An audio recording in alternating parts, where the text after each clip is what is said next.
All right, everyone. I think I'm live. Hello, hello, hello, hello.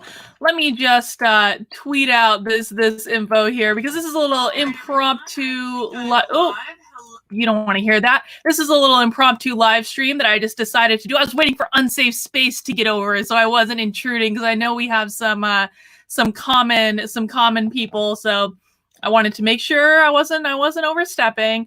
And I think they just wrapped up. But there are just some things that I am gonna talk about a little bit. I'm just posting this on my socials, guys. Hang on, hang on. This is just something we're going to talk about. I'm going to talk about some stuff that's been on my mind that I just don't, to be honest, feel like making a full video about for a little bit. And I will be happy to also take any of your questions and we can just have a little dialogue. And listen, folks, listen, look here.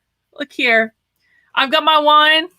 I'm ready to go. I hope you are all ready to go as well. And oh, Leia, hi, Leia. That's okay. There'll always be the recording girl. All right. I hope everyone has their beverage of choice. I'm gonna shut off my Facebook. Guys, I get so many damn Facebook notifications. I don't know how to shut them off. It's awful. It's dinging all day. I do have some stuff that, like a whole bunch of topics. I don't know how long this is gonna go. We're gonna play it by ear, man. It's been a long week. I'll tell you what. I'm starting to get, I don't know what's going on. I'm starting to get like a little congested. I don't think I have coronavirus. I think I'm fine. I don't think, but like my throat is like, oh, what is going on, man? But I don't think I'm sick. We'll see. Wouldn't it be funny if all this ranting I've done about not wearing a mask, and I barely even leave my house anyway, to be honest, but wouldn't it be funny if all this ranting that I've done about wearing masks, I actually ended up getting it?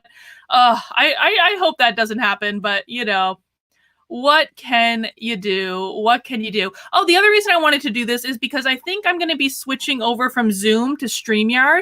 I got to use it this week on a video that I did on a different channel. Joshua used it the last night with my Carlo.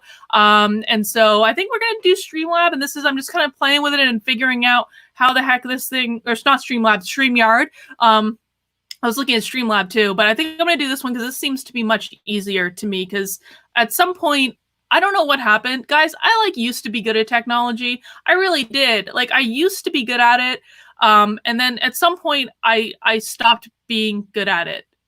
And so StreamYard is the easiest. Yes, Jason says no more Zoom. I agree, Jason. I hate Zoom. Zoom turns my camera off all the time. But the problem was like I was having trouble finding software where like Joshua and I could see each other and actually have like a conversation like normal human beings do, without it being like laggy and jumpy. And so this seems to work out fine now. And so we'll do that. All right. So I have some stuff I want to talk about today, and I'm more than happy to also take your questions in the chat. I will be doing my very best to follow along. We're going to get a little bit, I don't know if I'm going to do like news stuff as much as I'm going to just like maybe talk about like some spiritual things too. So get ready, but I'm going to relate it back to the news. So like for all of you that pissed off when I do tarot cards with Joshua, you're going to love this. The first thing I wanted to talk about is Michael Flynn. Michael Flynn. So I haven't really talked about this that much, frankly, because I haven't really I don't feel like I know enough to really understand like the intricacies of everything. And I have not been able to like go back and like really do my homework on it. Like I look at people like Tracy Beans who are so into this stuff, and I just haven't been following this closely enough to know really what's going on. But I wanted to talk about this a little bit because like there are things that I find very interesting about the whole idea of like, why would someone plead guilty to a crime that they didn't commit? Because I firmly believe the man is innocent, but what are the reasons why someone might plead guilty to a crime that they didn't commit? And like I believe that I've got some Michiganders in the chat. Michiganders, yes. Yes, we don't like Gretchen Whitmer. Make sure you guys are following the organizers of the protest because they've got something else up their sleeve. They actually just texted me about it or like DM'd me on Twitter about it a little while ago. So I know what they're doing next. So yeah. So like, what are the spiritual reasons why someone might plead guilty? Because here's the thing, like, in my belief system, you guys know I'm a little wacky. I will fully admit that I'm a little wacky, but one of the things that I believe is that, you know, there are underlying subconscious reasons for why we make a lot of the decisions in our lives. And I believe that, you know, we chose to come here to do certain things, to learn certain things. Those things can be good, those things can be bad, but it really is just all about experience at the end of the day. It's just all about experience. And if you're learning from the experience, whether it's a positive experience or a negative one, then that's all that matters. All right, Redwall is giving me a super chat, so I have a chance to try out a feature. Ooh, that's easy. Thank you, Redwall. Redwall says I should go on Matt Christensen and Blonde's Sunday live stream. I have no idea who those guys are. But so I guess like my position on going on streams and like other people's shows and stuff is they got to reach out to me and invite me. Like, I'm not gonna pimp myself out for this stuff. Like, all the interviews that you guys, except for like the Glenn Beck thing the other day, I did contact them because I was pissed about the Michigander stuff, and someone told me that Glenn was talking about. I was like, Glenn, like what the what? But that's like really the only time I've ever pimped myself out to be on anything. And so if you guys want me to go on them, hey man, let them know to invite me because I'm usually up for it. Two, like those two, you should take super chat questions, comments only. Yeah, generally, and I think I probably will get to that point, and there's actually going to be something coming I'm going to talk to you guys about on this chat too, where there's going to be another way I'm going to be taking questions. But like right now, I feel like things are really a lot of people are really struggling financially, and I can't always see the other questions as well as I can see the super chat ones, but I really feel like it's important to try to take questions as they come up, because not everyone is not everyone is able to give, you know? So that's kind of how I feel about it. Okay, how do I get this thing off my screen? I don't know. Hide. There we go. All right. Thank you, though, for the super chat, and I really do appreciate it. All right. So, Michael Flynn, so what are, like, the spiritual reasons why someone might plead guilty? Like first off, I think he did it practically to protect his son. I think that really, at the end of the day, he pled guilty to protect his son. He didn't want his son getting in trouble. And I think that he knew that was going to be the most expedient way to protect his son. But what other things might be going on? I mean, maybe he was feeling guilty about something else that he did. Maybe he wanted to do penance for something. And again, I'm talking about like a subconscious level here. Maybe he wanted to, on a subconscious spiritual level, experience what it was like to be wrongly accused, wrongly convicted. Maybe he wanted a break. I don't know, man. Like jail, if nothing else, jail can be a good break. And if he had a lot going on in his life, I could definitely see that being a thing. It's not the choice I would make, but I could absolutely understand that. And I just think it's an interesting thing to think about in terms of when people make decisions that don't seem rational, because to me, pleading guilty to a crime that you didn't commit, it does not seem like a rational thing to me. But I do think that we can find the logic to it if we understand what's going on in the subconscious. So maybe there's a reason that he was feeling guilty. Maybe he did commit a crime that we don't know about, and he was feeling guilty about it, and he wanted to do penance. Listen, I see this all the time with people in organizations where like they subconsciously don't want to be there anymore. They don't want to be in the organization. They hate their job, they hate their boss, but they won't quit it. What instead they do is they figure out a way to get themselves fired. That's what they do instead. They figure out a way to get themselves fired so that way they can be rid of the job in the organization. And so maybe it was the same thing here. I'd be interested to know what you guys think in the chat on the topic of Michael Flynn. And while you guys are doing your answers, I'll do this super chat. And just see. Let's see. Thank you for the super chat. People plead guilty to avoid steeper fines or threats. Yeah, I think that's a very practical reason.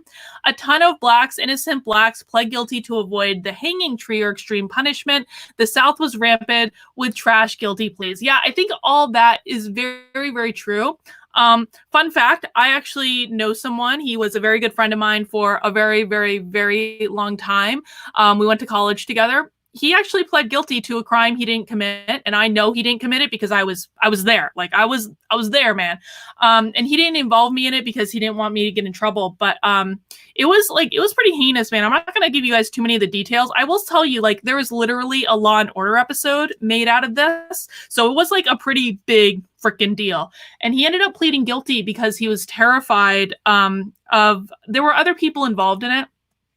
And the other people that were involved, they pled not guilty, and one guy ended up getting like 150 years or something in prison. This was a long time ago. I might not be accurate on my numbers, but it was something like a bit like, okay, Cosmic Grandpa says no spiritual motives at work here. There are always spiritual motives at work, Cosmic Grandpa. Always, universally, all the time. We are spiritual beings. There are always spiritual motives at work. So my friend ended up pleading guilty because he was scared he was going to spend the rest of his life in jail, and he spent a long time in jail. I think it was like 9 years before he got out, and it was really bad. And I got on a bonus, I got to experience what it was like to visit federal prison, which is not an experience I ever thought I would have in my life. I visited him several times in prison, so that was super fun. But he's out now, and he's actually he struggled to get a job for a long time, and now he's like a big time chief science officer at a startup in New York, and is doing just fine. All right, let me see. Donald says Flynn wrote this out knowing I can do this. Flynn wrote this out knowing that they would be exposed. I mean, maybe. Dragon Water says, well, with the organizational issue, if you quit your job, but you can't get unemployment, but if you get fired, you have a shot. I mean, maybe, but like most of the time, that's not actually the consideration. It's not actually what it is usually. It's usually like they don't have the balls, frankly, to quit. But they'll create these ridiculous scenarios in which they end up creating like a self-fulfilling prophecy. It usually has nothing to do with the unemployment, though. I've talked to so many people, guys, you would like be shocked at the people that like I've been brought in to coach because they had like leadership potential and they wanted and all that stuff. And these people would tell me like, Karlyn, they're going to fire me at any minute. I'm like, they're not going to fire you. They literally got you a coach. Like that's what I mean, but they're convinced they're going to get fired. And then eventually they do because they act like they're going to get fired. Let's see. Delaney says, okay, let's show Delaney's comment. No, he did not commit a crime. He just wanted it to be all over so his family could get some peace instead of feeling fearful night and day since there were horrible threats to him and his family. I think that there's probably an awful lot of truth to that, to be honest. Like you can definitely reach like a breaking point with like, oh my God, I just can't take this anymore. It would be better if it was just over. But he obviously had some regrets pretty quickly about it because like he kept trying to get more leniency. Like you could tell there was probably, God, I can't even imagine being that guy. Like there was probably like a massive like tug of war in his head. Like, do I go through this? Don't I go through this? How can I make this least painful? How do I protect my family? All this stuff. I can't imagine being under that much pressure for so long. That poor guy. I mean, I'm sure he's not perfect. I'm sure he's done things in his life that he would probably do differently now, but no one deserves to go through that. Absolutely no one. Mouth of Sauron asks, do I believe anyone will be held accountable? No, I don't believe anyone's going to be held accountable. But I mean, listen, like sometimes that's just the way it works. And sometimes it got exposed. I think that's actually the most important thing here is not necessarily the accountability of the individuals, but that it got exposed in the first place. That's going to lead to more change regardless.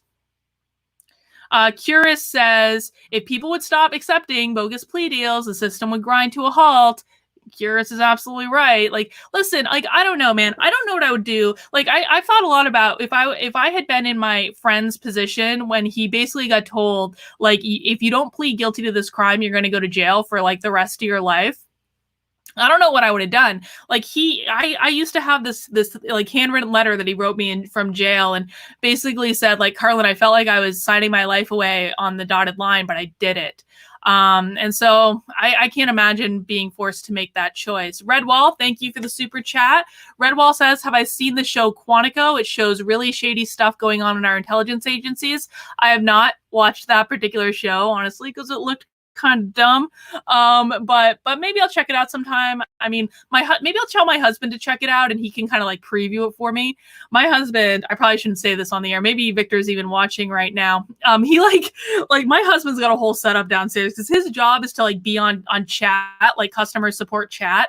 And he's like watching movies during the chat. He's gone through like he watched the entire series of Heroes. He watched, what did he watch? He just finished Silicon Valley. And he was asking me last night, he was like, Karlyn, what other show should I watch? I'm like, why are you asking me? Like, I just watch like news and stuff.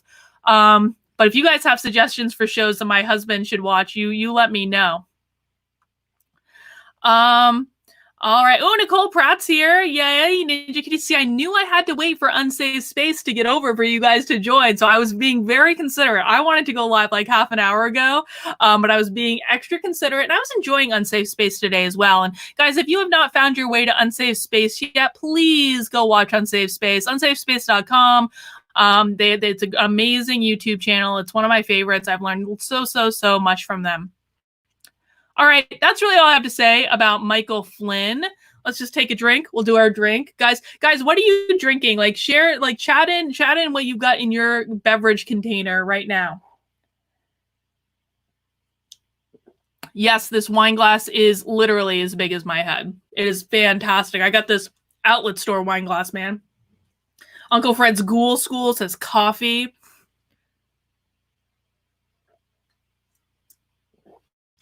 But Bud Light, yeah. Buffalo Trace Bourbon. Nicholas is not messing around. Nicholas is like starting early, man. Water, ice water, Robin. All right, you guys are being good. So I do this on Fridays, I do this group coaching program for leaders that are managing their virtual teams. And we basically all get together in Zoom and we talk about the challenges of the week. And I do like a manager training thing. And there's one lady and I love her. She always brings her glass of wine at like noon on a Friday to our training program. It's amazing. Oh, is Maria here? Excellent. Maria and I have a plan for a fun video we're going to do together for all the non-knitters. Maria and I have a plan that we're hatching, us all the knitters. All right. So next thing I wanted to talk about, and guys, if you have specific topics you'd like to hear my opinions on, please let me know. Actually, I'm going to stop the share because there's something else I want to share. I want to make sure I can actually do it. It wasn't in that browser. Share screen. This is so much easier than Zoom, man. Okay, here's something that I got in my inbox the other day, and I don't really know what to make of this. It's just this like random email. I don't know how I get sometimes on press mailing lists, and they just email me random shit that I don't ask for. And so this one is a new poll shows voters in battleground states overwhelmingly support vote by mail, safe voting options, and funding to protect elections from COVID-19. Listen, man, this is terrifying to me. This is absolutely terrifying. So Amy Klobuchar has something to do with this. I'll even read the first sentence of it. Today, and this was May 7th, so yesterday, I guess. Amy Klobuchar, ranking member of the Senate Rules Committee with oversight jurisdictions over federal elections, Michael Steele, former U.S. Vote Foundation chair, and Jeff Guerin, president of Hart Research and Associates, released new polling data showing formidable bipartisan support for safe voting options and increased funding from Congress to protect our elections during the pandemic. And this is what blew my mind about this, folks. Get ready. Hold on to your hats. Large majority of voters, including 71% of Republican voters in Republican-held Senate battleground states, believed it is important to allow people to exercise their right to vote this November without putting their health at risk. By overwhelming margins, they support Senate action to make sure voters have multiple options for casting their ballots, including vote by mail. 71% of Republican voters in Republican-held Senate battleground states. And I am absolutely sure that this had to do with how the question was worded. It's like, do you support safe voting provisions so that you won't get sick if you go to vote in person? I'm absolutely sure that that's the case. But still, why is it? And listen, man, I'm not a Republican. I'm an independent, but I really want the Democrats to lose. I want them to lose so bad. And this is like the nonsense that they pull to be able to work whatever fucking shenanigans they want to work. Why are 70% of Republican voters not seeing that this is a dirty, dirty, dirty ploy? Honestly, guys, like, what the what? Like, this isn't even hard to figure out what's going to go on here, because Joe Biden is obviously not going to run in anything. Like, he is not a viable candidate by any stretch of the imagination. Now, like, 71% of Republican voters in battleground states are like, oh, yeah, let's just vote by mail. Like, come on, man. What do you guys think about that? Ugh, people are crazy. Like, the people, like, you know, as like a former like, the thing that Democrats always said is like, they don't understand why people would vote outside of their own self-interest, right? Like, when Trump won, that was a question a lot of Democrats were asking, like, why would people vote outside their own self-interest? And now you're seeing Republicans do the exact same thing, man. Leela says, we are shut down until June 4th. The election is June 2nd. Delaney says absentee ballots were always an option, but most people go to the polls. And I think what they're talking about, what they're trying to push through, is different than absentee ballots. Absentee ballots, like, I can get behind absentee ballots. I voted absentee before. But like, I think that they're talking about something different.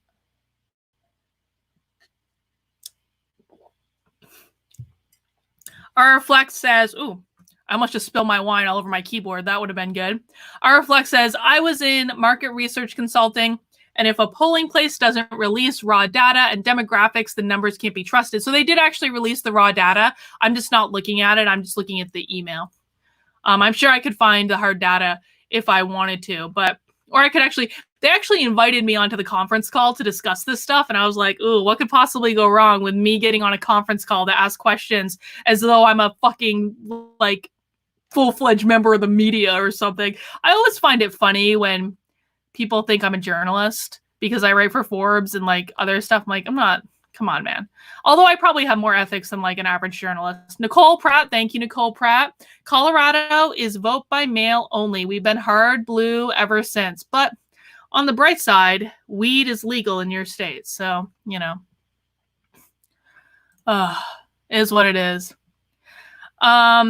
So I think that that's pretty terrifying, honestly. That 71, and listen, man, like, I did a video like several weeks ago, I think, about how both Republicans and Democrats are willing to give up their liberties for a feeling of temporary safety. And here's what you guys do. Like, Republicans, listen, here's the mistake you guys make a lot of times when I do these videos that give you data or facts that you don't like. You're like, no, Karlyn, those are secret leftists that are posing as Republicans, and we don't really believe that. Yes, you do, man. Yes, you do. And not maybe you in particular, but there are people in your camp that do believe these things. And like, there are people in your camp that say, you know, I mean, you gotta police your own, man. You gotta work on your own. Like, I can't do all this for you. But if you're not going to even acknowledge that these things are a problem, then what do you expect anyone to do about it? Maureen says Republicans aren't anti-weed. Well, no, because like, they're more libertarian. They're like, you know, do whatever you want to do. But, you know, some of them are anti in their own lives, but I don't think that they would necessarily vote against it because they want like freedom and all that awesomeness. But well, all right. So that's that next topic. Let me see. I've got a couple more that I want to do up here. All right, so I've got a bunch of people on the stream right now. So I guess maybe like I make you know, fill you guys in on a cool thing that I think is going to be happening. And so so one of the things I'm working on right now, I've got so many goddamn projects. If you've been trying to get in touch with me and I haven't answered you yet, like, I'm just like really busy. Like, this week has been awful. It's been awesome because I've been doing a lot of stuff, but it's just been like, I cannot get to things. It's like, this is like the first time in so long that I'm like, I need, like, actually need more hours in the day. But curious whatever, you and I can fight about this later. But one thing I am working on is, guys, I'm launching a community on locals.com. I'm really excited about it. This is going to be like, so you guys know, some of you know how I've launched this Facebook group to promote discussion and civil dialogue between people who disagree with each other. And the Facebook group is going okay. We're learning a lot about how to make this work. We're putting new rules in place. It is a lift, man, to get Republicans and Democrats to talk to each other. Is a lift to especially even get Democrats to join the group in the GD first place. But we're making it work. We're figuring it out. But when I started tweeting about this, Dave Rubin like tweeted at me. He's like, "You should bring this onto locals." Oh, sorry, I'm trying to get my hair to not look stupid. And so I was like, okay, well, like I'm open to thinking about this. And I kind of like let it kind of marinate in the back of my head. I was like, how can I make both these things work? Because I don't want to get rid of the Facebook group. The Facebook group needs to be on Facebook because that's like where people are. But what locals is going to be, it's going to be like a premium version of the Facebook group where we're going to have more focused discussions. And there's going to be, people have to pay at least $5 a month to join. So that's going to like really reduce the amount of trolls in the group. I want to keep it a very low buy-in because I want people to be able to do it. But it's going to be, you can view the discussions for free, but it's going to be like a small fee to pay to actually engage with them. But we're also going to be doing other cool stuff. Like I want to do a book club. I want to do book clubs around books like that talk about why people hold different extremist points of view, how to talk to each other. I want to do book club around like spirituality concepts that help give perspective to all the chaos in the world. I've got lots of books I want to read with people. We're also going to do debate club. Debate club is going to be super fun because what we're going to try to do is we're going to pick a topic and we're going to assign people's positions to it. So in all likelihood, if you engage in debate club, you're going to have to argue a position that you might not necessarily agree with. Okay. And the point of that is to get to know why the other side thinks the way they do and to engage in a conversation. And really the biggest thing that I want to do in this community for me, and what I've been thinking about in terms of a theme of the type of content I want to create and the work I want to do is I want to do something that is going to help empower misunderstood voices or help elevate misunderstood voices and empower people to really have the confidence to speak about what's on their mind and what they think without fear or feeling like no one's listening to them or being able to tell their story in the way that they want it told so that other people, like crazy people on the left, are not telling their stories for them. So that's really kind of the theme of the content that's going to be in this new community on locals. Now, if you want to take part in this, one of the things you can do, if you want to become a beta tester, the group that's going to be beta testing this community, they're going to get like nice free access to it. They're going to be people who are supporting me either through PayPal or on Subscribestar. So if you make a donation to support the content through PayPal, you're going to be on the list to be a beta tester. If you join me on Subscribestar, which is Karlyn.com, or excuse me, subscribestar.com/Karlyn, you are going to be on the list to be a beta tester. I'm going to be reaching out to those people soon. So if you want to become a beta tester, then you want to make sure you get your support in. Again, starts at $5 a month, so it's a low buy-in. And so that's what's going to be happening. I'm really excited about it. That's kind of my weekend project, is to really get my S together with the locals community. And I really am excited. Like it's going to be very, very cool. And I think you guys are just going to love it. All right, Milos, thank you, Milos, for the super chat. Just wanted to say hi. Tim Pool made me aware of your new something. I don't know what that says. He made a video of your revelation when you went to the Trump thing too. What did Tim Pool make you aware of? I don't understand. So a lot of you have asked me, you keep telling me, like, guys, I hear Tim Pool's name like no less than a dozen times a day from you guys. And like, I'm a fan, don't get me wrong. Like, I think he's awesome. I've learned a lot from him, but I've actually had to stop watching him because I feel like you guys mention him to me so much that I'm like, I just can't. Like at some point it's like, it's just too much, man. But like, I want to let you know, because a lot of you have asked me, you keep saying like, you should go on Tim Pool's show, you should go on Tim Pool's show. That is going to happen at some point. I actually chat back and forth with his producer, Lydia, quite a bit. Lydia's a cool girl, man. I probably shouldn't call her a girl. Lydia's a cool, woman, a cool person. I really enjoy her. I'm actually probably more excited to meet Lydia at this point than I actually am to meet Tim. But we have talked about it, and it is going to happen at some point. We just don't know. We just don't know when, obviously, because like the quarantine and all that stuff. I will tell you though that I'm not going to try to convince him to vote for Trump. That is not my jam. A lot of you have said I need to get him off the fence. Like, it's not, dude. It's like, of all the things that are not my job, like getting Tim to vote a certain way is, that's his business, man. Like, whatever, he's gonna do what he's gonna do. But I'm excited for that to happen at some point. I think that's gonna be a lot of fun. Mad Jack says we hold drinking games when watching Tim Pool. It's complicated drink. Hey man, let's have a cheers to that. It's complicated. It's complicated.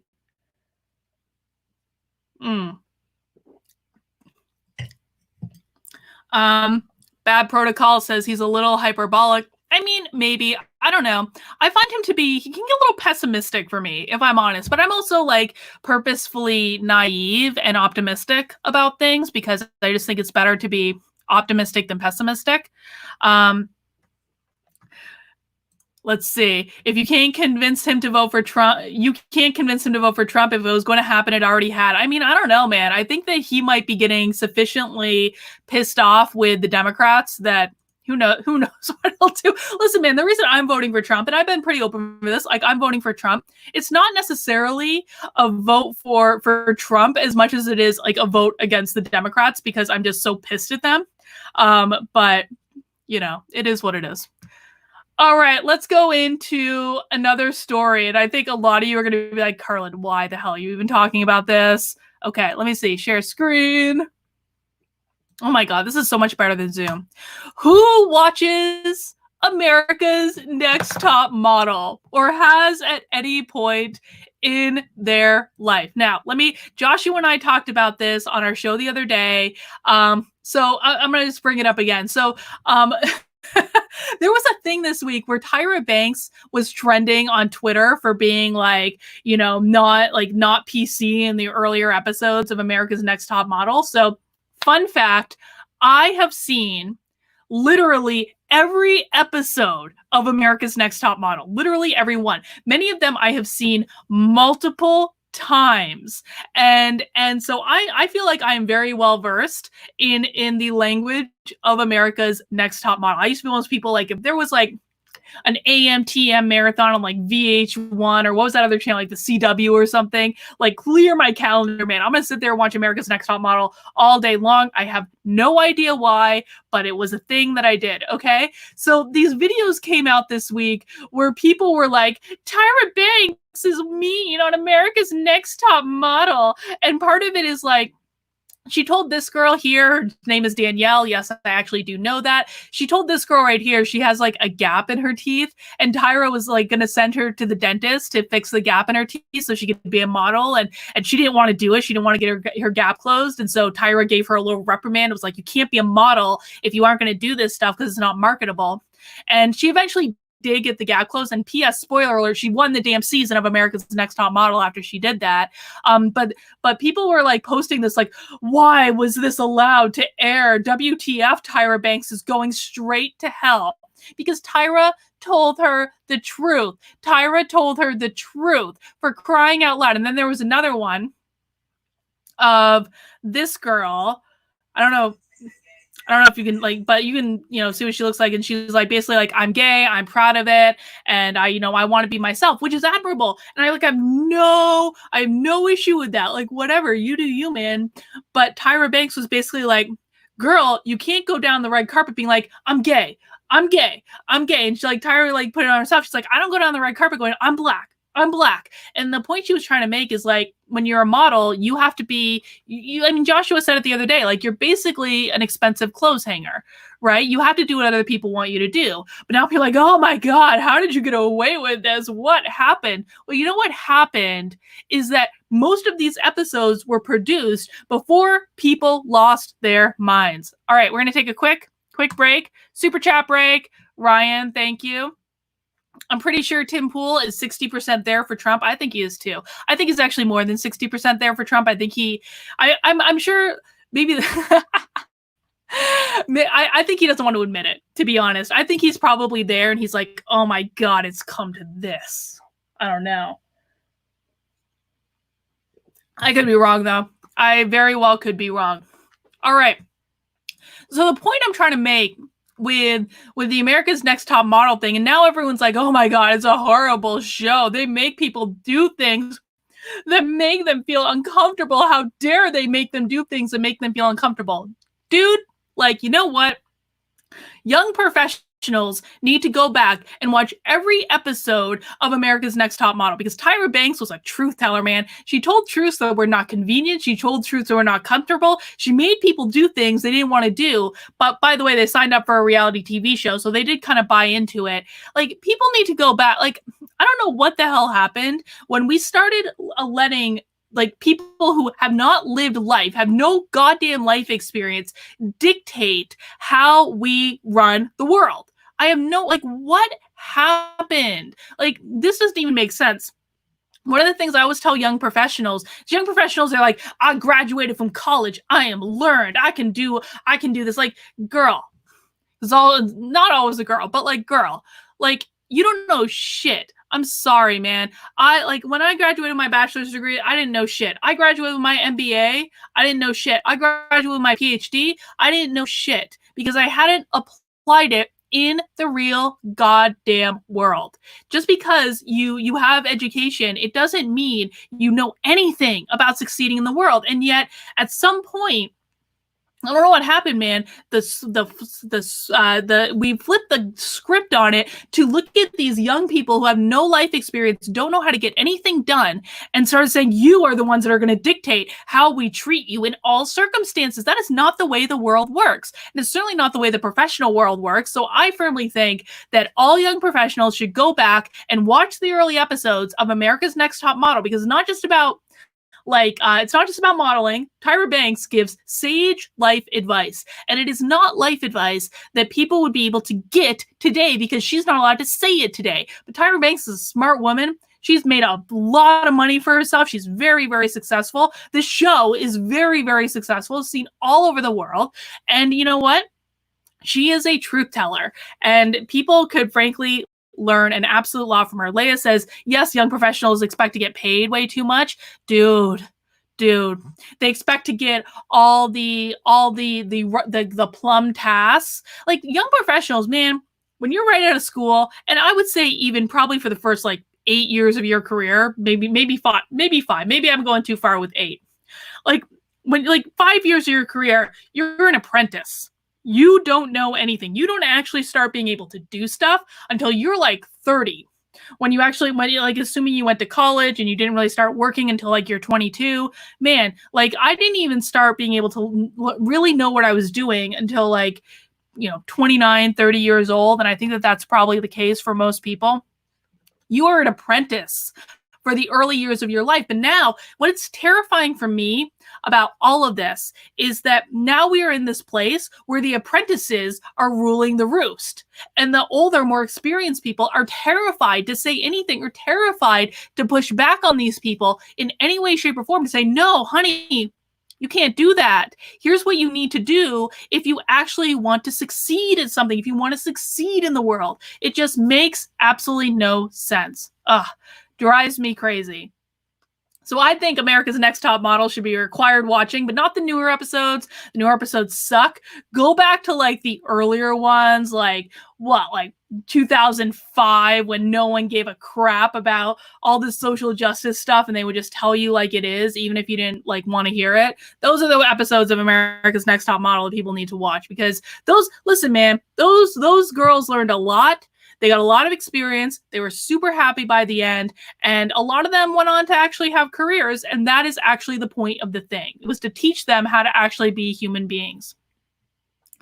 Bad Protocol says, HR, my organization, is pretty damn terrifying. HR in a lot of organizations are pretty damn terrifying. But there are wonderful HR people out there too. Listen, man, I rag on HR people a lot. And some of them really deserve it. But there are also a lot of really good, really dedicated HR professionals that are really trying to do the right thing. A lot of times, HR professionals are they're kind of caught between a rock and a hard place a lot of times where and well, Leo, you were just explaining this to me earlier today, right? Where you have the CEO that wants you to do one thing and you're kind of in like a rock and a hard place, man, because at the end of the day, it's your boss that you report up to. So a lot of HR people really do try. They really do have the best intentions, but some of them are not good. They're not good at all.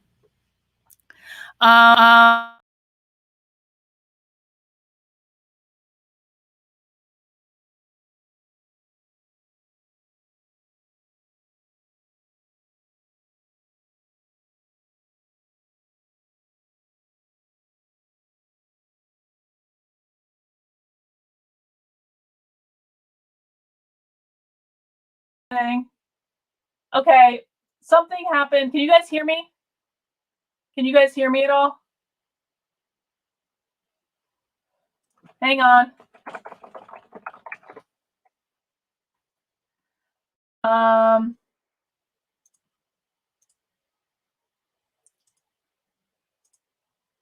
no. Hang on. Stand by. Hi. I think you can hear me now.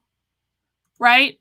So this happened to me earlier. I don't know what's going on. Like my USB device is like unplugging itself randomly. So I apologize for that, guys. Let's see. Oh. Mark says, good afternoon. I heard you on Glenn Beck yesterday. Thank you, Mark. Read your post about the Trump rally. Appreciate my position. Thank you, Mark. Okay. Yeah, I don't know what's going on with my computer. My computer is janky. I need a new computer, like stat, because it's going crazy. All right, let's do another one. This is something that I was thinking about when it first happened, okay? I was thinking about it for a while, and I didn't want to talk about it. I don't know why I didn't want to talk about this. So Chris Cuomo hating his job. Do you guys remember when Chris Cuomo like basically lost it and went on his radio show and was like, I hate my job, it's pointless and I can't stand it? So I've actually been thinking about this one for like a minute. And because I work with like a lot of people who hate their job, and Chris Cuomo, he relented and he went on CNN and he was like, no, I don't really hate my job. My job is great. I love it. Bullshit, Chris Cuomo, please. Please. Ninja Kitty, no, I'm not. Ninja Kitty says, Carrie can give you her old one. No. Honestly, I probably just need to restart my computer. That's probably what actually needs to happen. So Chris Cuomo basically went on his radio show. This was a couple weeks ago, right? April 14th, almost a month ago. Wow. All these weeks bleed together, doesn't it? He said, I don't like what I do professionally. I don't think it's worth my time. That matters to me. Like Cuomo said, he missed the freedom to tell his critics to go to hell, saying that matters to me more than making millions of dollars a year because I save my money and I don't need it anymore. And then he quickly relented the next day and went like on CNN, was like, no, I really love my job. No, here's the thing. Chris Cuomo was 100% telling the truth with that, man. Like, truth when you hear it. Truth when you hear it. Chris Cuomo is 100% telling the truth. Chris Cuomo hates his job. And no one is actually surprised by that. And I've actually thought about this one a lot. So why do I think Chris Cuomo hates his job? I think it's because essentially, like, there are really two types of people in the working world. One are creators. They're entrepreneurs. They're building something. They get great joy in terms of building and creating new things and going after their goals and all that. So you got our creators. And then we have our destroyers. We have our destroyers of worlds, people who are only there to be snarky and to pull other people down and to say, well, here's all the problems with reason A, B, C, and D. So we have the creators and we have the destroyers. Which do you think Chris Cuomo is? If you were to take a guess in the chat, do we believe that Chris Cuomo is a creator or is Chris Cuomo a destroyer?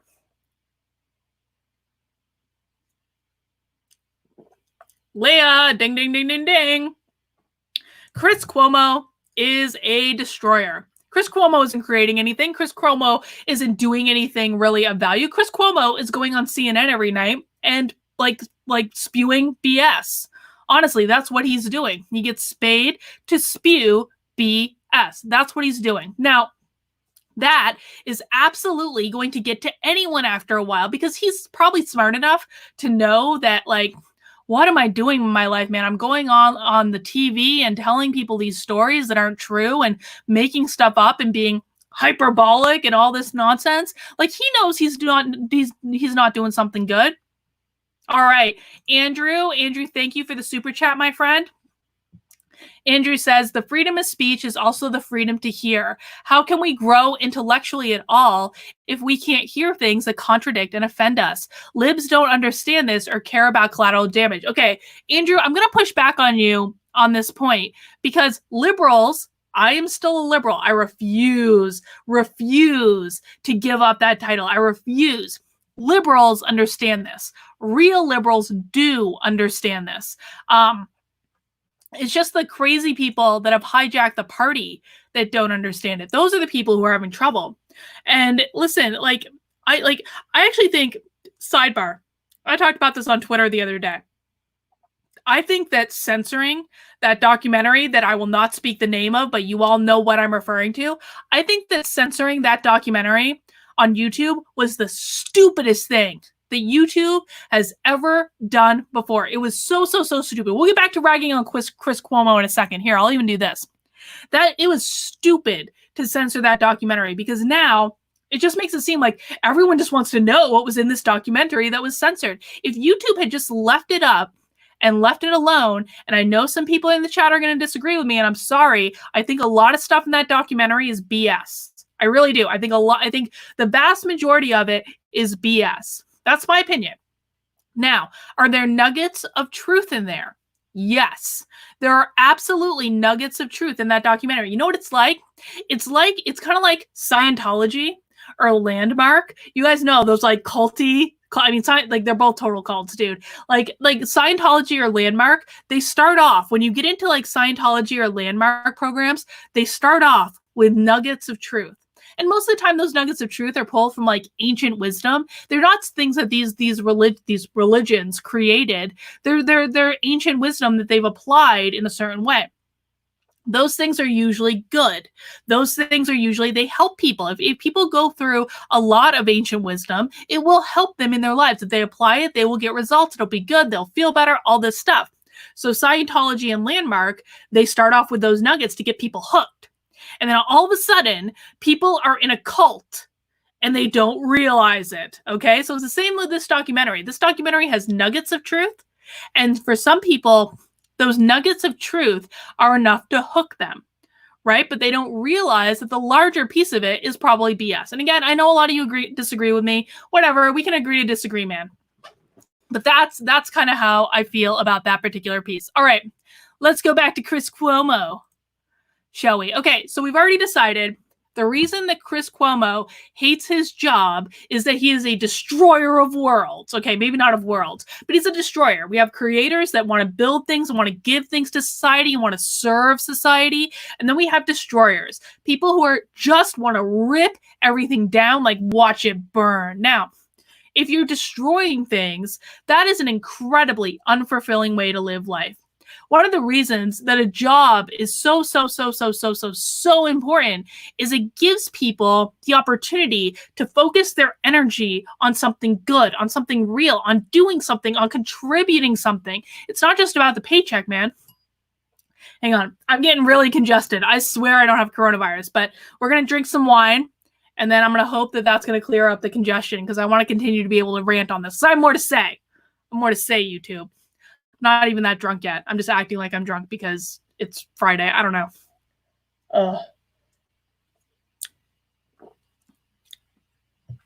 Uncle Fred's Ghoul School says I'm a Cuomophobe. Hang on, Fred. That deserves a highlight. I'm a Cuomophobe. I'm not a Cuomophobe. I'm not scared one lick of that guy. Listen, man, put that guy in a debate with me. He's going to lose every goddamn day of the week. Please. Please. Him and Brian Stelter. I finally learned how to say Brian Stelter's name. Like, I was saying it Brian Stelter for so long because I literally could not pronounce it. There were days of practice involved in this, guys. Days and days and days of practice. Mark says wine is perfect for congestion. That is absolutely true. Absolutely. All right. So if you're in a job, and listen, if you want to have a satisfying experience in a job, man, look for something that allows you to create. Look for something that allows you to build, that allows you to contribute, that allows you to serve, if not the customer, like who you're working with, because that ultimately, at the end of the day, is what is going to give you the most value, is what's going to make you feel good. That's what you want to be. You want to be a creator. You don't want to be a destroyer. And that is why Chris Cuomo hates his job, because he is a destroyer. That's it. That's it. Horoscopian, I'm not going to highlight that one. He says Coke is great for congestion. No, we're not doing that today, man. Nope.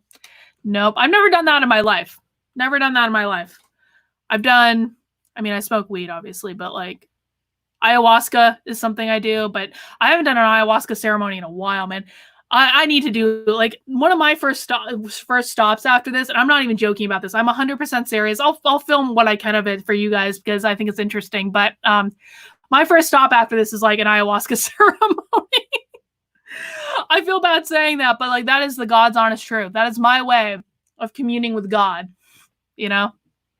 Some of the most profound experiences in my life. By the way, does anyone watch Billions? Does anyone in the chat watch Billions? I'm actually interested in this, okay? I know there's a little bit of a delay. Bad protocol says that's hell of a drug. Ayahuasca? I don't know. I don't really consider it a drug because the thing of it is like here's what I think about this. Like things that are delivered to us in nature, they're here for a reason, man. They're like God's gift to us. Ayahuasca is in nature. It's a freaking vine and a leaf, and they get boiled together. That's all it is. It's in nature. Those things are fine. Synthetic things are not fine. Don't do synthetic shit. You're putting shit in your body you shouldn't, but things that are delivered to us in nature generally are good. Avid said, yes. Avid is making the point I want to make. Okay. Billions this week on the premiere, and I need to go back. I feel like I need to go back and watch the whole series because I really don't remember any of the other series, but they had a fake ayahuasca ceremony and it was completely inaccurate and it pissed me off. Billions, you pissed me off with your fake ayahuasca ceremony because it was nothing like what a normal ayahuasca. I have done like half a dozen ayahuasca ceremonies. It is not like what was depicted in Billions. So I've got a bone to pick with you, Billions. I do. But they did have an epiphany, and I suppose that's good. But what they did is not what an ayahuasca ceremony is like. They did basically, I thought it was a sweat lodge. I thought they were doing peyote, which I've never done that. I want to. Like, I know, like, I did, oh God, I'm like saying stuff I should probably not say on YouTube, whatever. I don't really care. I've done several ayahuasca ceremonies with a shaman in Sedona. And he actually grows peyote for the tribes. And I said to him, I was like, I want to do peyote. He's like, dude, I need to watch you all weekend if you're doing peyote. Because that's like how I do it. Like, I'm not irresponsible about this stuff. It really is, like, I might joke about it, but this really is like a spiritual practice for me. And I use shamans that I trust to watch me and guide me and make sure that everything's okay and make sure things are safe. Don't ever do this stuff. By the way, I talk about this stuff sometimes a little irresponsibly. Don't do this stuff without an experienced shaman to help guide you. I'm deadly serious about that. I think that everyone should do this. It's been a life-changing experience for me, but always have someone to guide you, to be there, to watch out for you, because it really is, it's a serious thing. You can get into some trouble if you're not being watched. All right, Curist. Thank you, Curist. Oh, hang on. Kira said, did you see the Facebook, Instagram, and partial oversight board has hired Pamela Karlyn? Yes, I did. And I'm mad about this because that woman, her last name is too much like mine and it pisses me off. Last seen testifying against Trump in the impeachment trial. Yeah, I know exactly who she is. Like, whatever, man. That whole board is such bullshit. Like, whatever.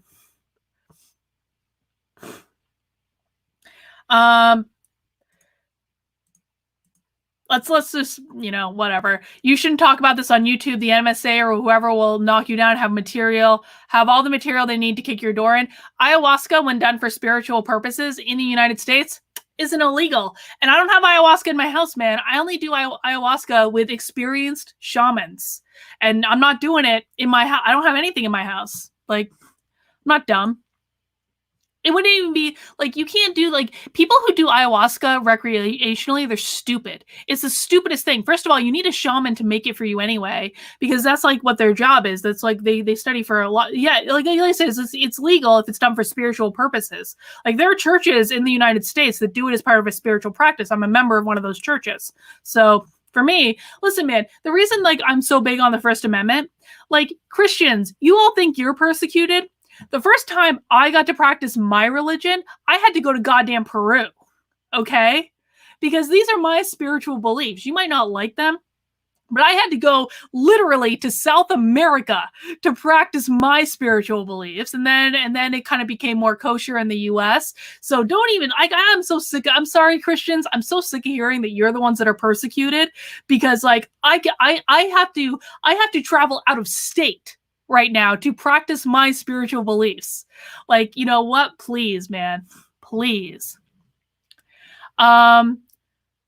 You and Cernovich should do a YouTube about this. He's into it as well. Mike Cernovich followed me on Twitter, and I was very happy about that. I was very excited about that. I'm like stupid with being excited about people who follow me on Twitter. I'm sure they never see a thing that I tweet. But like, I was very excited about that. All right. So I have the last thing that I have on the docket. And listen, folks, actually, let me do this. Bad Protocol says, I feel too old to do psychedelics anymore. The thing about ayahuasca, man, is like, if you go into it thinking you're going to have this insane spiritual experience, sometimes you do. Sometimes you really do, but you don't always. It's not always a psychedelic experience. It really isn't. Sometimes absolutely nothing happens. You meditate, you go to sleep, you maybe have a good dream, whatever. Sometimes nothing happens. You have to be open to it for it to happen. Like, you're going to get healing either way. Mama ayahuasca is going to clean you up good. But you don't always throw up. You don't always purge from the other end. You don't always see stuff. Sometimes you do. The most profound experience I ever had was literally, guys, okay, hang on. Oh, there it goes. Okay. The most profound experience I ever had with it was, I'm not kidding. I felt like I left my body. I was like floating above my body, and I had all the love of God raining down onto me. I mean, beautiful, pure, perfect love, to understand that God sees you as a perfect being.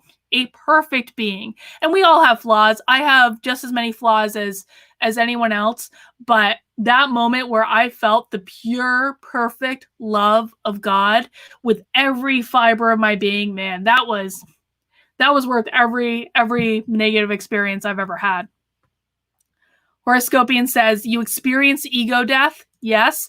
And yes, this is true too. You feel at one with the universe. You really, really do. And like what I saw when I was feeling the beautiful, perfect love of God is I could literally visually see how everything was connected. Sharon says astral projection. Yeah, it absolutely was. And I didn't want to go back to my body. I was like, no, I want to stay here. But I had to come back, obviously, to my body at some point. So, oh, hi, Courtney. Nice to have you here, guys. Drink. Shamuel says, oh, this is funny. This is a funny story. Guys, I'm just going to ramble for a bit. Whatever. We're all friends here. Shamuel says, my life would not be down for psychedelics. I always wanted to do LSD, but yeah, I'm with Bad Protocol. So let me tell you the story of when I first did ayahuasca, because I didn't even know anything about this stuff. My husband knew about this stuff. And I met a shaman at a coaching conference that I was at, and he and I just like randomly connected. We were like in the hall waiting for a session to start, and we started chatting. And I was like, oh, what do you do? And he was wearing like a necklace that was like a spiritual thing for him. He's like, oh, I'm a shaman. I take people to Peru and we do ayahuasca, plant medicine, that sort of stuff. And I said to him, I didn't even think about it. I said, I'm going to go on your retreat one day. And I don't know why I said it. I really don't. But several months later, he was doing a retreat to Peru, and he was taking people with him, and I signed up for it. I wanted to sign up for it. I was thinking about it in my head. I was like, oh, should I go to Peru and do this? Like, and I had no idea about any of this stuff. And then I said to my husband one day, I was like, Victor, I said it as a joke.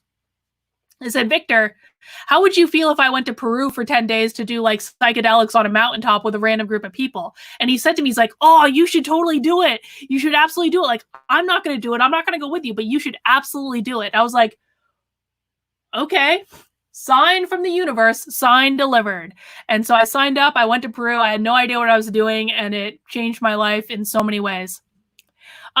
Bill has a super chat. Bill says, you mentioned Landmark. My wife is a big proponent. She wants me to, and I'm like, no, it's brainwashing. Yes, Bill, you are correct. Landmark is a cult, man. Landmark is bad. Landmark's not bad. Listen, let me finish this. I was broke 2 years ago, and I went to the family meet thing, and they wanted me to spend $500 when I had to make my health payment. Yeah, house payment. No, don't do Landmark, dude. Landmark is a cult. It is. Now, that's not to say that Landmark doesn't have good teachings. Landmark does have good teachings. Landmark has ancient wisdom teachings, but just go read ancient wisdom, man. That's all you need to do. Just go read ancient wisdom. You're going to learn the same stuff. You're going to be able to apply it in a way where you're not getting paid for classes all the time. I mean, you can even go to classes, but like a lot of classes that you take with like spiritual people, you're going to learn the same stuff, and it's not going to cost you an arm and a leg, and you're not going to have to recruit people and do all those things. Landmark is a legit cult. Legit cult.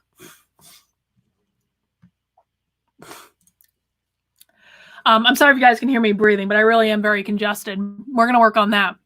Horace Scorpion says, when she talks about God, she's not referring to a Christian one. I'm referring to God, man. It's one God. God, source, one true energy. It's the Christian God. It's the Jewish God. It's the Muslim God. God is God. So I'm referring to the one God, the God that might show up in different ways to different people. Because people need to interact with God in different ways. Like what works for me may not work for you. And I don't I don't have any beef with anyone. Believe whatever you want to believe. But I believe it does all come from the same place. And like the Christian God is my God, but it's manifesting in a different form. It's manifesting in a way it needs to manifest for Christians, and manifest in a way it needs to for Catholics or for Jewish people or for Muslims or for, Hindus or whatever you believe. It's all good, man. It's all good.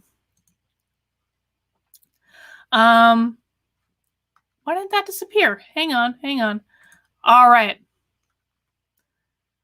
So you got I was not planning on talking about ayahuasca and out-of-body experiences. I'll tell you what. I actually have out-of-body experiences now in meditation too. I can get like deep in meditation. It took a lot of years, but I can do this stuff now just by meditating. But weed doesn't hurt. It doesn't hurt with meditation. It helps.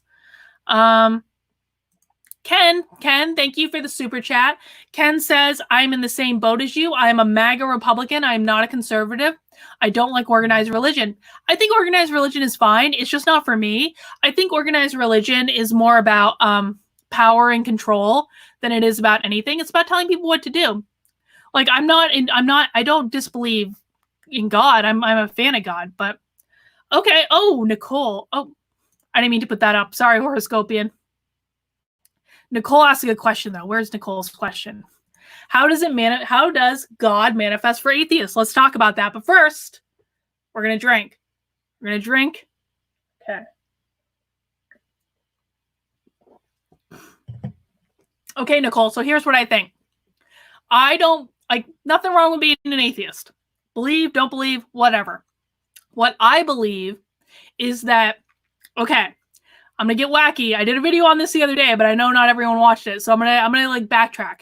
Here's what I believe, big picture, is that every single one of us is a spiritual being that is a part of God. God has essentially, God wants to understand what it's like to be in human form. This is all about experience, right? God wants to understand different human experiences and probably different experiences in other dimensions and all that stuff. But that's like a whole different topic. So God wants to understand what it's like to be a human being. Well, how can God do that? Because God is God. So what God does is it breaks itself into an infinite number of souls, an infinite number of spiritual beings. We are those spiritual beings.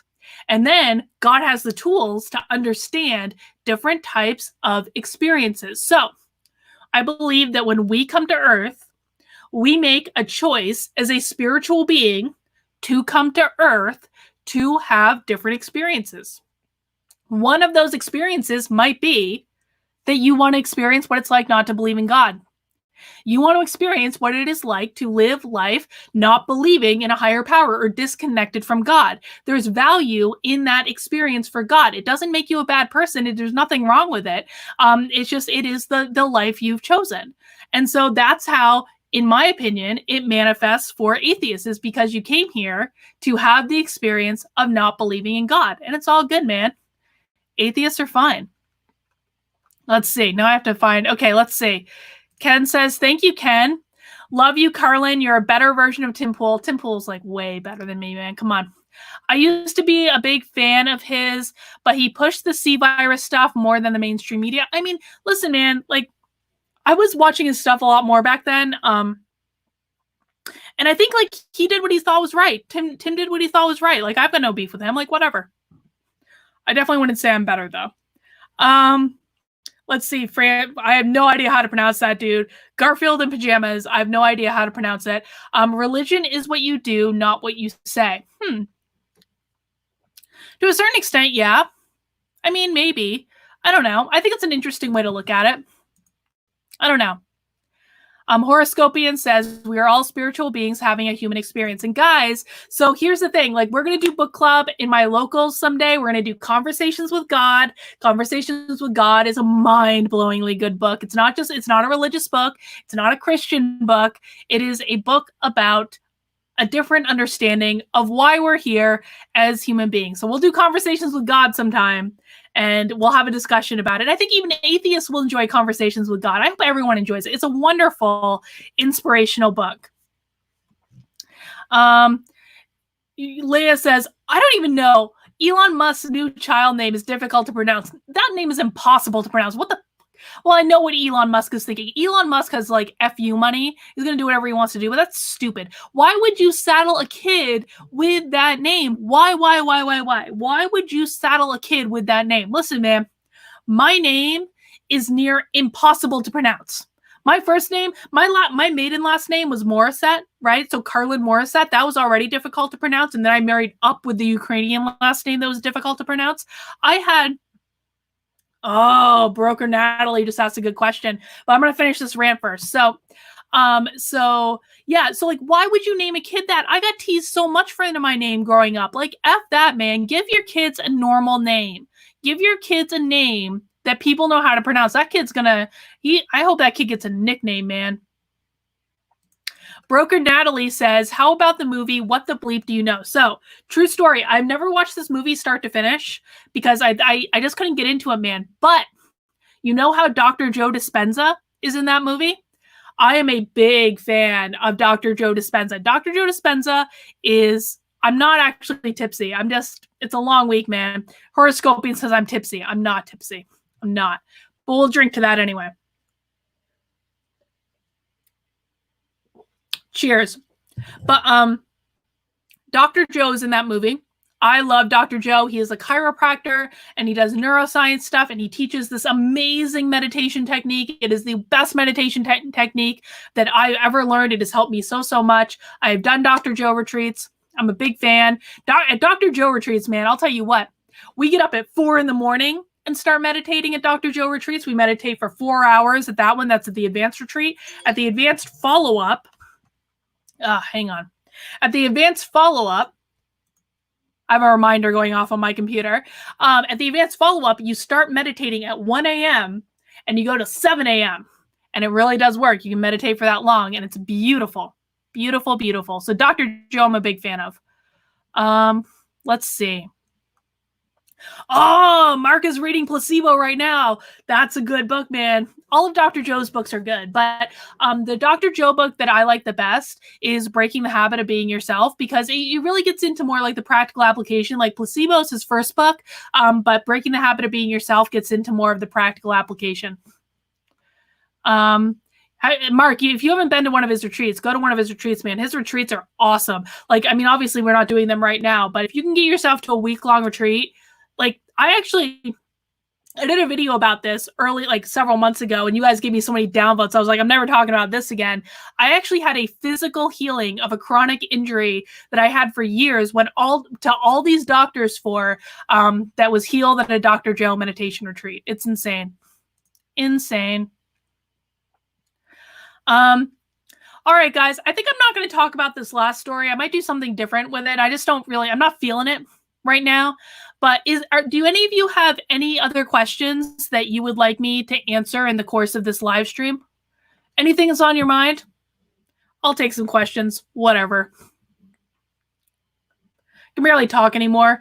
Oh, Boomer asks, have I seen the Pyramid Code? I feel like I have, like a while ago. I don't really remember it though, to be honest. So maybe I'll rewatch that. You can tell I'm like sweating. It is so hot in my office. Leia asks, what am I drinking? Prosecco, man. Prosecco. I drink almost exclusively sparkling wine right now. It's a sparkling wine kind of day. Oh, Mad Jack. Good question. Flat earthers are insane. That's why they think that. Flat earthers are insane. That's why. Eddie asked, what was the injury? So, okay, fun fact. I may be fat now, but there was actually a time when I ran marathons. In fact, let me pull this up. Hang on. Stand by. Stand by. I will show you guys a picture as proof. Because this relates to the story. This isn't just because I'm being uppity. This actually relates to the story. Okay, hang on. Remove screen. Add to stream. No. Share screen. Application. Here we go. This is me and my husband. We'll talk about that in a sec. This is me in the 2015 Boston Marathon, mother effers. Boston Marathon. I ran it twice. This was the second time. So when I was training for this marathon, I started experiencing, as soon as I started running, I started experiencing my calves really cramping up very, very severely. And it was very, very painful for me to run. And even like this marathon, I was so undertrained that it was just very difficult for me. So I always had this experience of like, anytime I was trying to run, and I was a runner for years, but my calves would cramp up, cause me a lot of pain. And I went to all these doctors and no one could fix this issue. They all tried and they all tried different things. I went to the best sports medicine doctor in New England. They couldn't fix this issue. But Dr. Joe meditation retreat fixed the issue. And I was getting back into running again before my gym closed down. Coronavirus. So mad. So mad. All right. You guys are asking great questions. How did I meet Psychic Joshua? So Joshua is from Boston, and I live not that far away from Boston. And there was, I don't think it exists anymore, but there was a psychic parlor in Boston called the Tremont Tea Room. And I had gotten a couple psychic readings from there, and I had a question. I had like a burning question that I needed psychic help with. And Joshua, he had moved to LA, but he actually studied at the Tremont Tea Room. And this was like one of the oldest psychic places in Boston, whatever. He studied there, and he was being like a guest psychic there. And so I was on their website, and I just selected him to do this reading because he was the only normal looking person. And so he did this reading for me, and it was all by email because it was sensitive stuff that I'm not going to talk about on a live stream. But he did a good job with the reading. And 4 or 5 months later, I knew I wanted to hire a coach. I knew I wanted the coach to be around maintaining my mindset and being positive. And I just happened to think, I was like, I think that guy Joshua does coaching. And he did. And we have been together ever since. And I do still coach with him to this day every single week. So that's how I met Joshua. I didn't really like him at first. I don't think he really liked me at first, but it all worked out. Dude, zombie apocalypse, your guess is as good as mine. I have no idea. Thin White Axe, you already are as cool as me, darling. We share the same astrology, man. I'm you, you're me, all that.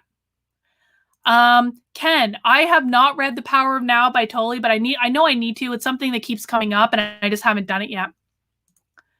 We're going to do like rapid fire, guys. Is Bible window or mirror?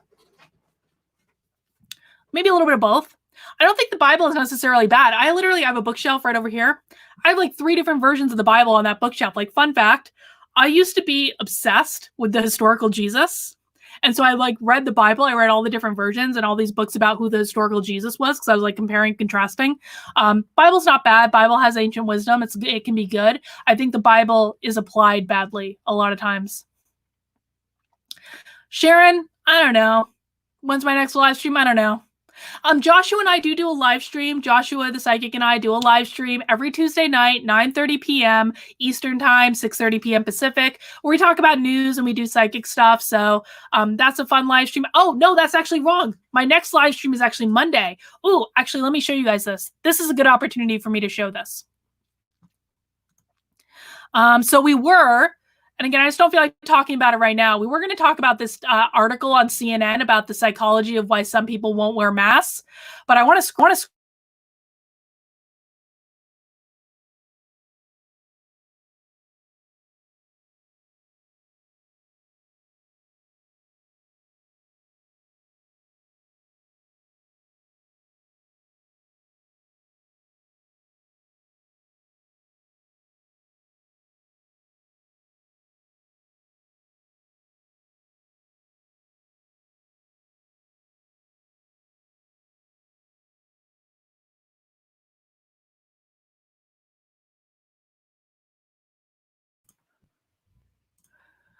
Sorry guys. Again, my computer shut it off. So, you know this guy? Have you guys seen this guy? This guy, I'm going to be doing. I'm not tipsy, dude. People saying I'm not tipsy. Like this has been happening all day, man. I don't know what's going on with my USB thing. So this dude right here, I'm going to be interviewing this dude on Monday on my channel, noon. We're going to have a conversation because this guy, this poor guy, he has been smeared as like a white supremacist and a racist and all this stuff. But he's going to be live on my channel Monday at noon. We're going to have a little chat. We're going to see what really happened with this guy at the Michigan protest. All right. So that is my next live stream Monday at noon. Then we have Tuesday at 9:30. Beyond that, your guess is as good as mine. We'll have to see. We'll have to see. Kira says Josh and I have great camera chemistry. Thank you. We've worked together like a long time, man. So I'm not afraid to call Josh on his BS anymore. But you are having dinner with wine and Jesus. What do you ask him? Okay, so a woman that I knew that was on the first ayahuasca ceremony I ever did. She told me, she was like, I had a conversation with Jesus all night last night. So what would I ask Jesus? I don't know, man. That's a big question. I don't know, Mark. I'm gonna come back to that one. Let me do this one. What do I think of Q? Nah. Joshua actually psychicked this on our show this week. Joshua psychicked this if this was real or not, and he said no. He said no, but it inspires people, and good things will come of what's happening with it. So I don't know that I buy into it, but if you guys are having a good time with it, that's really all that matters. Like, who really cares what I think? I could be wrong. What would I ask Jesus? What would I ask Jesus? I guess what I would probably ask Jesus is like, what is the lesson that you learned in your human life that you would like humanity to understand? I have no idea where that came from, by the way. That was psychic. Like, what did you learn in your human life that you would like humanity to understand? Would be my question for Jesus.